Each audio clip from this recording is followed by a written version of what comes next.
All right, let's kick off this deep dive and dive deep, shall we, into the D&D Bard class. Get ready to see why so many players think this is like the most fun and versatile class to play. I can definitely see why. Yeah, so like imagine you're new to D&D. You want to learn about bards, Yeah. subclasses, spells, the whole nine yards. And like how to make one really awesome in your D&D party. Well, that's exactly what we are going to do today. Sounds good. I remember this one crazy game I was in. Things were like super intense, right? We were trapped, totally outnumbered, classic D&D, the whole thing. But get this, our bard. They didn't just cast a spell, they like transformed the whole mess into this wild, totally improvised musical thing. Whoa. It was like part battle cry, part comedy routine, and totally saved us.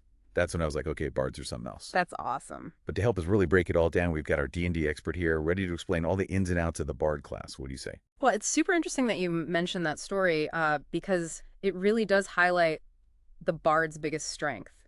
Their versatility, right? Like they mix magic, music, and performance to inspire their allies, totally mess with their enemies, and even like change the whole story of the game itself. Okay, so before we get into all the cool stuff bards can do, can you explain like what makes them so unique in the world of D&D? Yeah, for sure. In D&D, bards are like spellcasters, but unlike wizards who are always, poring over these old books, their magic comes from their charisma, like their personality and how they express themselves artistically, Imagine them like conduits of creative energy, weaving spells through music, words, and performance. So it's not just about memorizing spells from a book, but it's like the actual performance itself. Exactly. Think of it like this. A wizard might study a spell for ages to make a magical effect happen, but a bard, they could just compose a song or give this like rousing speech and bam, same result. Makes sense. So how does that translate into the different subclasses or like specializations that bards can choose? What options are out there? Well, in D&D, bards don't have subclasses, they've got colleges, which basically show the different schools of thought or performance styles they specialize in, right? It's kind of like, choosing a major in bard college. Okay, I like that. What colleges are we talking about? So from what we've got today, let's take a look at four. The College of Valor, College of Allure, the College of Glamour, and the College of Dance. Each one has like a unique flavor and a different way of being a bard. Whoa, so we've got valiant warriors, wise scholars, glamorous enchanters, and like graceful dancers, all as bards. That's insane. Can we break each of those down a bit more? Like what makes them stand out? Yeah, for sure. Let's start with the College of Valor. These bards, they're the ones who mix music with like serious fighting skills. Picture a warrior poet, right? Sword in one hand, lute in the other. So they don't just sing about battles, they're in them. That's my kind of bard. Totally. College of Valor bards, they know how to use weapons and armor, and they've got abilities that make them better fighters. Think of them as the frontline bards supporting their allies with inspiring tunes while holding their own in a fight. That's so cool. What about the College of Lore? They sound like the brainy types, right? You got it. College of Lore bards are masters of knowledge and storytelling. They know more spells than other bards, and they're good at skills like history, arcana, and persuasion. So they're like walking, talking libraries with magic powers. Exactly. They use their knowledge to uncover secrets, figure out riddles, and even like weave these awesome tales that can influence people. They're the strategists and diplomats of the bard world. Wow, okay. 2 down, 2 to go. What about the College of Glamour? They sound super intriguing. College of Glamour. That's all about enchantment and illusion. These bards get their power from the Feywild, a place full of magic and wonder. They can charm their way through any social situation, trick enemies with illusions, and even make their allies more beautiful and graceful. So like the ultimate influencers, shaping how people see things and messing with their emotions through their performances. Exactly. College of Glamour bards are masters of the social game. They can win over crowds, negotiate treaties, or even disarm enemies just by being super captivating. That's a powerful ability. And lastly, we've got the College of Dance. What makes them different? College of Dance bards, it's all about movement and grace. They put on these performances that are like a mix of amazing athleticism and art. They can weave through battlefields with crazy agility and inspire their allies just by how they move. So they're the ultimate support class, boosting their party's morale and helping them move around with their dances. Exactly. College of Dance bards are all about making their party better in combat through their performances. They're like the conductors of the battlefield, using their movements and music to control the flow of battle. Each of these colleges sounds so cool. It's hard to pick a favorite. I know, right? But that's the beauty of the Bard class. There's a college for everyone, whether you want to be a fighter on the front lines, a clever strategist, a charming diplomat, or a graceful dancer. Okay, so we've got a good handle on the different colleges, but I'm still a little confused about how bards actually use their magic. I mean, they're spellcasters, but unlike wizards, they don't have spell books, right? Hmm. So where does their magic come from? That's a great question. A bard's magic, it's fueled by their charisma, which is like their personality, their stage presence, their ability to captivate and inspire. So the more charismatic the bard, the stronger their magic. Exactly. In D&D, you've got 6 ability scores: strength, dexterity, constitution, intelligence, wisdom, and charisma. For bards, charisma is everything. It determines how effective their spells are, how well they persuade others, and even their signature ability, bardic inspiration. Wait, hold on. Bardic inspiration, what's that? Bardic inspiration. That's what makes a bard a bard. It's their power to inspire their allies with a word of encouragement, a catchy melody, or even a perfectly timed joke. In the game mechanics, it lets the bard give an ally a bonus to a roll, like an attack roll, a saving throw, or even a skill check. So it's like a magical pep talk that can give someone an edge at a crucial moment. Exactly. Like imagine a rogue trying to pick a lock, right? The bard could whisper a rhyme, boost the rogue's dexterity, and increase their chances of getting it open. Or a fighter about to face down a terrifying monster. The bard could play a battle anthem, give them more courage, and give them an advantage in the fight. Exactly. Bardic inspiration is a versatile tool that works in all kinds of situations, in and out of combat. It's why bards are such valuable members of any adventuring party. This is all so fascinating. I'm seeing how bards can really tie a party together and bring something unique to the game. But before we go on, let's take a quick break to let all this amazing info sink in.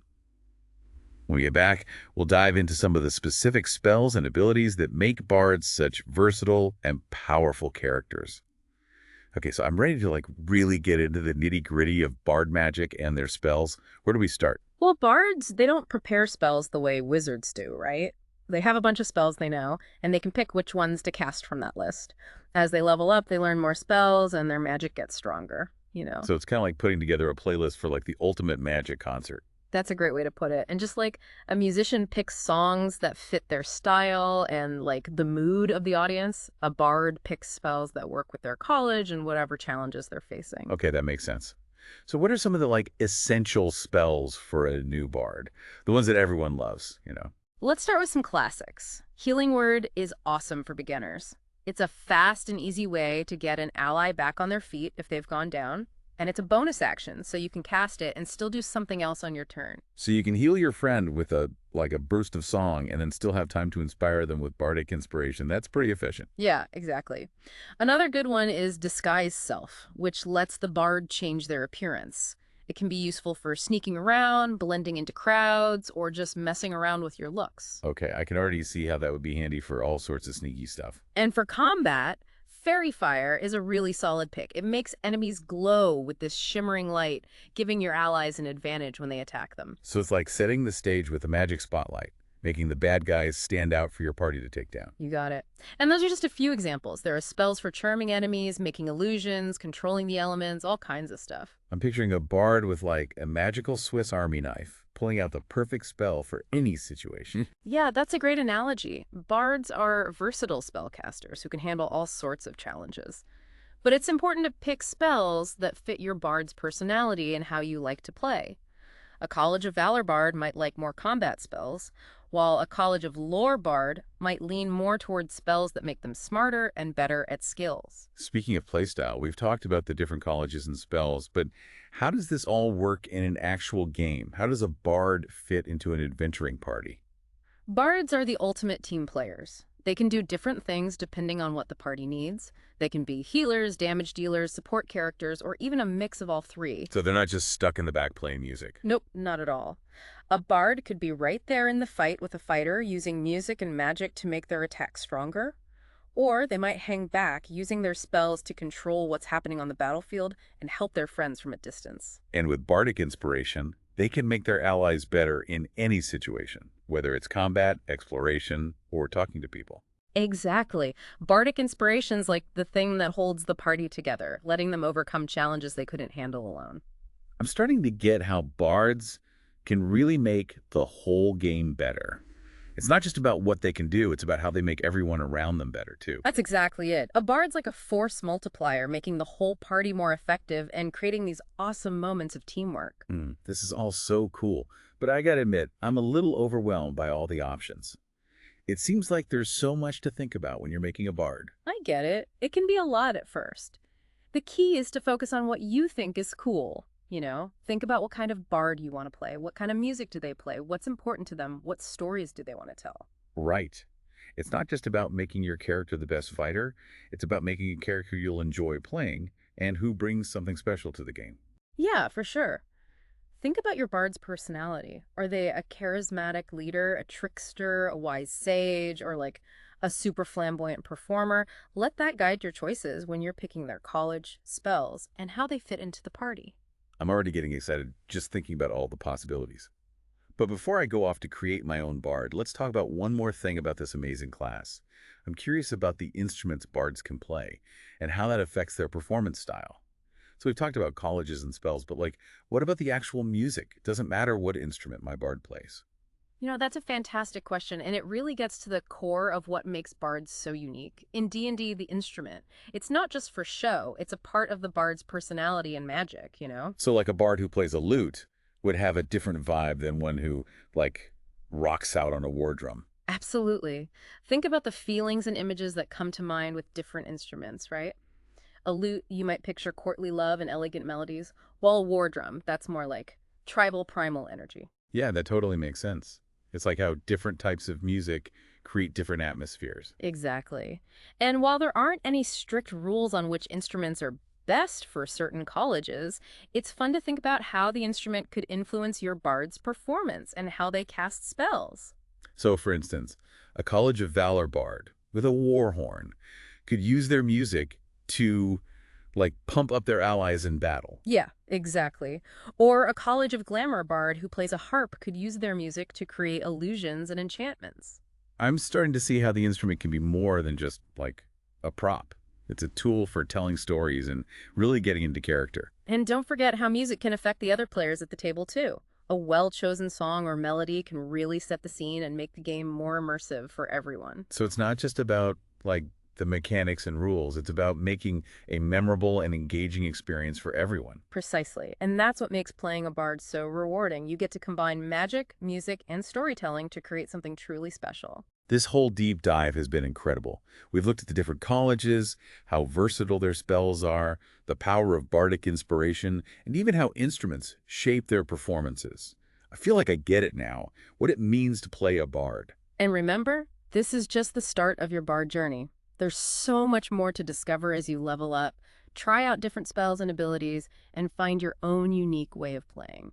For our listener out there who's starting their first D&D adventure as a bard, what's the best advice you can give them? Use your imagination. Have fun. Don't be afraid to try new things. Think outside the box and let your bard's music be the soundtrack to your adventures. Well said. The world of D&D is your stage, and the possibilities are endless. So get out there and make some unforgettable stories.